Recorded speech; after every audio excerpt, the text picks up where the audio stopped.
Meenakshi incredible SI news.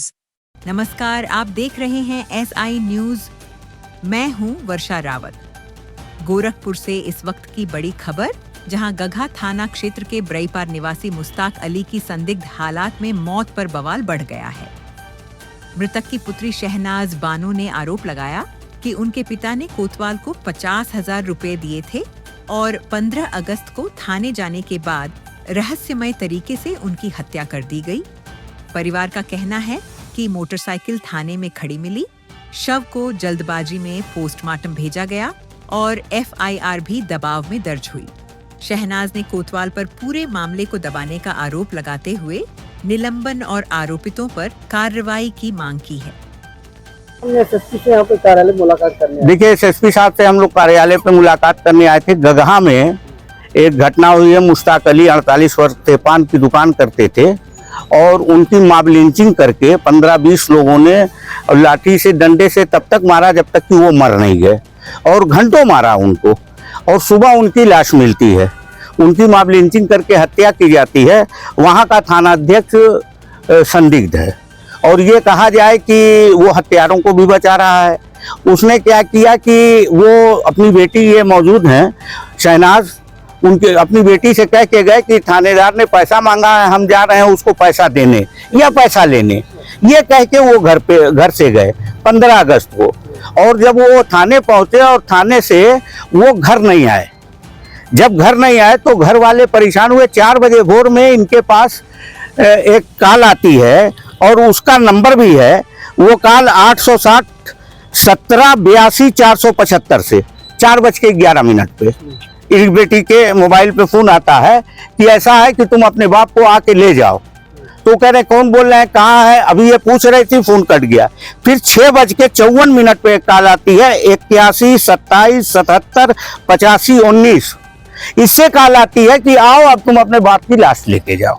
ये message आता है तो ये लोग भागे हुए थाने पहुंचे। पता चला कि पुलिस ने वहां जाके थाना अध्यक्ष ने लाश को भेज दिया, घर को बताया भी नहीं और घर वालों से ये कहा कि देखो कहीं चोट उसको नहीं लगी है, कहीं भी चोट नहीं लगी है। घर वाले चिल्लाने लगे, नहीं नहीं उसकी हत्या हुई हो तो अच्छे भले घर से गए थे और कह के गए थे कि थाने जा रहे हैं, उनकी हत्या हुई है। जब हल्ला हुआ है तो उसने कहा कि ऐसा है कि हम तो जा रहे हैं, अभी तो हम नहीं लिख पाएंगे, हमारे बच्चे की बर्थडे है, 3 दिन की छुट्टी भी जा रहे हैं, हम लौट के आएंगे तो FIR कर देंगे और ऐसी जांच करके हम बहुत सख्त कार्रवाई करेंगे। तो लोग चिल्लाने लगे तो उसने एप्लीकेशन अज्ञात में लिया इन लोगों से, लड़की के नाम से, और उसकी एंट्री कर दिया। अब रहा सवाल ही कि 12-13 को उनका मोबाइल भी थाना अध्यक्ष ने ले लिया था, 12-13 तारीख को, और वो नया मोबाइल लिए और नया सिम उन्होंने लिया जिसपे थानेदार से उनसे बात हो रही थी।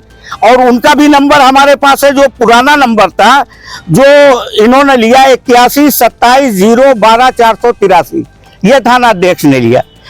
इनके थाने पर गाड़ी खड़ी थी। जब ये लोग थाने पे पहुंचते हैं FIR के लिए तो गाड़ी वहां खड़ी रहती है। उसके बाद कहा जाता है कि गाड़ी चाबी लो और गाड़ी लेके जाओ। अब सवाल ये उठता है कि जब गाड़ी वहां खड़ी है, मोबाइल थाना अध्यक्ष के पास है, तो उसको गाड़ी नहीं दी गई और वो पैदल गया और रास्ते में वो शिकार हुआ है मॉब लिंचिंग का। और थाना अध्यक्ष ने इस मामले को FIR भी करने को तैयार नहीं थे। ये एक सेकंड, FIR करने को जब वीडियो वायरल हुआ है तब ये जल्दी से गए हैं गांव में, 5-6 लोगों को पकड़ के लाए और चालान करे। हमारा ये कहना है, परिवार का ये कहना है कि इसमें जो लोग मारने में हैं उनका वीडियो है और वायरल वीडियो है, उनकी गिरफ्तारी होना चाहिए और उनको सजा मिले। दूसरे ही कि थाना अध्यक्ष ने 304 का मुकदमा किया। हम नहीं समझते हिंदुस्तान के इतिहास में कहीं ऐसा हुआ हो कि एक आदमी को 20 आदमी मिलके मार रहे हो घंटों, और जब तक मर नहीं जाता तब तक मारते हैं। और 304 कैसे होगा भाई? जब भी होगा 300 होगा। 304 किया। इससे थाना अध्यक्ष का पता चलता है कि वो हत्यारों को भी बचा रहा था और मुकदमे को भी किसी भी तरह से बड़ी मुश्किल से उसने कायम किया। उसकी नीयत साफ नहीं। अब लोग बता रहे हैं कि उसी को जांच भी कर रहा है। हम लोगों को कहने आए हैं, अभी हमने SSP साहब नहीं थे, SP सिटी साहब थे, उनसे बात हुई, उन्होंने आश्वासन भी दिया है। हमारा ये कहना है कि सबसे पहले थाना अध्यक्ष को सस्पेंड किया जाए और करने के बाद तभी इसमें जो सही मुलजिम है उनकी गिरफ्तारी हो। हम ये नहीं चाहते कि जो दोषी नहीं है उनकी कोई, ये नहीं देखना चाहते कि 5 गिरफ्तार हो गए 6 गिरफ्तार। ये तो थाना अध्यक्ष अचानक जाके गांव से पकड़ के ले आया और चालान कर दिया। उस वीडियो में जो है, जो लोग हैं, उन लोगों को किया जाए। दूसरे, हम जिलाधिकारी से कल हम लोग मिलेंगे, समाजवादी पार्टी के लोग, और मृतक को कम से कम 10 लाख रुपया उसको मुआवजा दिया जाए। इस सिलसिले में आज हम आए थे। एसएसपी साहब की गैर मौजूदगी में एसपी सिटी साहब से बात हुई है। उन्होंने एसपी नॉर्थ को लिखा है और ये कहा है कि 302 मुकदमा 302 में कन्वर्ट होगा और जो दोषी होंगे उनके खिलाफ सख्त कार्रवाई होगी, और उन्होंने फिर उनको लिखा। अच्छा, आपने ये आरोप लगाया कि पैसा मांगा, किस बात का पैसा मांगा? नहीं, अब ये नहीं, अब ये तो लड़की से कह के गए पैसा ले। एक आदमी जो कभी थाने ना गया हो और इधर 4-5 दिन से लगातार थाने जा रहा हो, तो एक्चुअल में ये मामला हुआ है कि उनकी एक बहन थी जो ब्याही थी, जिस गांव में उनकी एक पतोह जो है वो फांसी पे चढ़ के जान दे दी, आत्महत्या कर लिया उसने। उसमें कुछ मुकदमा कायम था। उस मुकदमे कायम में ये गए थे पैरवी में साहब कि वो अपने से उसने फांसी लगा लिया है, आप जांच कर लीजिए। उसी सिलसिले में गए थे ये 1-2 बार, और उसके बाद फिर 15 अगस्त को बुलाए गए।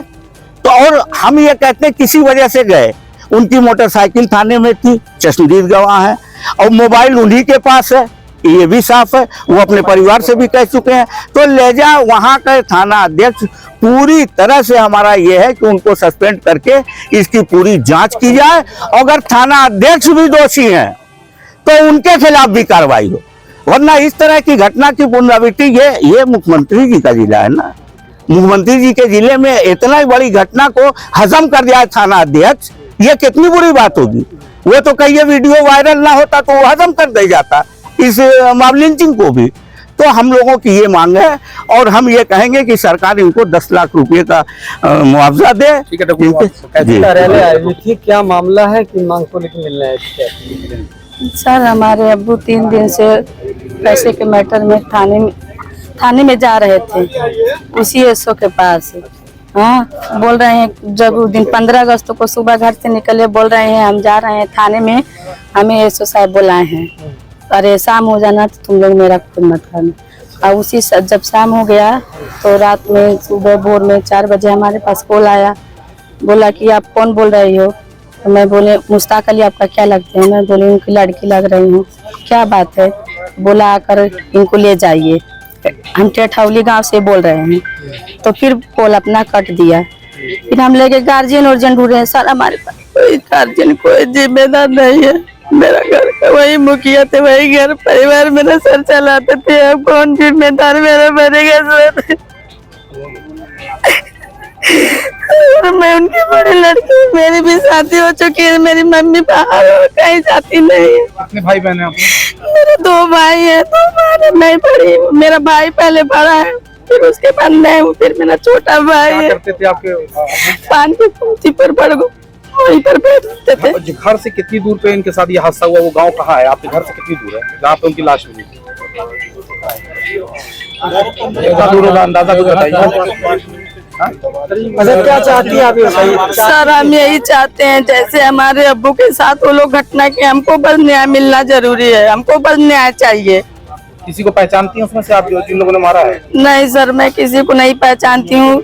वीडियो में खुद वायरल हुआ है सोशल मीडिया पे। आप किसी को पहचानती हैं? नहीं सर, मैं किसी को नहीं पहचानती। 6 लोग पकड़े गए हैं, वो लोग उस वीडियो में दिख रहे हैं आप लोग को? जी सर, वीडियो में हम नहीं जानते हैं, मालूम कहाँ के हैं। अच्छा, ये बताइए कि जब आपके अब्बू लापता हो गए, शाम से नहीं घर आ, तो थाने गई थी? नहीं, थाने में हम लोग पता है, जैसे एक है हमारे गांव का वकील हैं, उससे हम लोग फोन किए हैं तो पूछे कि ऐसा ऐसा बात है। तो थाने में वो फोन किए तो पूछे तो बोला कि एसओ साहब के पास फोन किए तो बोला कि थाने में नहीं है। फिर सुबह जब हुआ 4 बजे भोर में हमारे पास कॉल किया तो यही सुना है। फिर 6 बजे फिर कॉल किया कि अभी तक गार्जियन को ही नहीं मिला, मैं पुलिस के हवाले कर दें, इतना कह के फोन कट कर दिया। फिर उसके बाद जब ले हम लोग थाना पे पहुंचे, पूरा परिवार वाले बाहर अरे पुलिस वालों ने मेरे अब्बू को गाड़ी में बांध कर पोस्टमार्टम के लिए चले गए। हम लोगों को डेड बॉडी भी नहीं दिखा है। और उसी थाने में मेरी अब्बू की गाड़ी थी, चाबी भी दरोगा के पास था। जबरदस्ती से हम लोगों को हाथ में बोला कि ले जाओ चाबी, यहाँ से बाहर अपने घर ले जाओ गाड़ी। अरे बताइए, फिर आप थाने गए तो एसओ साहब क्या बोले आपसे कि क्या होगा कार्रवाई? जब बात हुई, आपने लास्ट पता चल गया कि मौत हो गई है, तो एसओ ने क्या कहा? बोला कि जबरदस्ती प्रार्थना पत्र खुद अपने ही आधार पर लिखवाया कि उनका वो दिमागी हालत ठीक नहीं थी सर, उनका दवा चल रहा था सर, ये सब कुछ नहीं था। बोल रहा है कि जैसे जैसे मैं कहूँगा वैसे वैसे ये प्रार्थना पत्र जबरदस्ती से उस पे हमारा साइन करवाया। हाँ, और क्या बोले कि छुट्टी हो जा रहा है? अब बोला कि दूसरे दिन फिर बुलाया तो हम गए तो बोला कि अभी क्या रिपोर्ट है आपके पास, क्या क्या मौजूद इसी में क्या दिखा रही हो कि हम किसको गिरफ्तार किए, किस वजह से वो ठठौली गांव में गया था, क्या उसका रिलेशन था, तो बाहर कर दिया। फिर हमारे जो कारी साहब पूर्व प्रधान थे वही वीडियो मोबाइल में ले जाकर जब दिखाएं तो बोला कि ठीक है, अभी मैं अपने बच्चों के बर्थडे में जा रहे हैं, चुप रहिए, 3 दिन चुप रहिए, उसके बाद मैं जब वहां से लौटूंगा तो आपके पास कॉल करूंगा, उसके बाद आइएगा तो मैं मुकदमा दर्ज करूंगा। अगर जिस गांव में आपके वालिद को मारा जा रहा था उस गांव में कभी वो पहले जाते होते थे क्या? नहीं सर, कोई कभी नहीं जाते थे। पता चला कैसे पहुंचे थे? नहीं सर, ये भी नहीं, लेकिन वीडियो में सर इतना दर्दनाक हादसा सब किए हैं, वो जैसे लग रहा है कि मोदा कुछ नशीली पदार्थ किया कर उसको ले जाकर वहीं पर आते सब करके वो सब वो किए हैं। क्या नाम है आपका? हम सनाज बानो है सर। बताइए हमारा परिवार कौन चलाएगा, कोई जिम्मेदारी नहीं है सर, हम लोग क्या करें सर? हमारे अब्बू एक गरीब किसान परिवार के थे, हम लोग एक पान की गुमटी चलाकर वहीं से हम लोगों का जीवन व्यतीत करते थे। कोई अब हम लोगों के ऊपर जिम्मेदारी नहीं है सर, हम लोग क्या करें?